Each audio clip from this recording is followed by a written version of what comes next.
সিজদা দেওয়ার সময় বান্দার আল্লাহ একেবারে নিকটে চলে আসে। সিজদার মধ্যে সময় নিবেন, সিজদার মধ্যে ইশক মহব্বত আনবেন, সিজদার মধ্যে ভাব দেখাইবেন আপনি আল্লাহকে মিস করতেছেন, আল্লাহকে মহব্বত করবেন। আপনার সন্তানকে যেরকম দয়া করে এরকম জড়াই ধরে মহব্বত করে, সিজদার মধ্যে ভিতরের আকুতি প্রেম মহব্বত সব একেবারে জমিনের মধ্যে বিছাই দেবেন। আমার আল্লাহ মায়া করবেন, আমার আল্লাহ মহব্বত করবেন।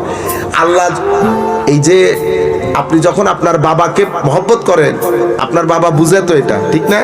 বুঝে না?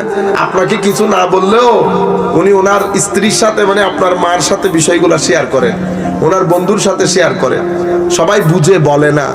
আমার আল্লাহকেও যদি আপনি মায়া করেন, আল্লাহ আপনাকে মায়া করবে।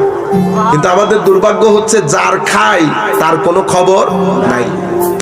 সিজদার মধ্যে সময় নেবেন, দুম দেখবেন, ভক্তি নিয়ে বলবেন, শ্রদ্ধা নিয়ে বলবেন, একেবারে আকুতি ভিতরের হয় না মহব্বত, একেবারে বিলীন করে দেওয়া।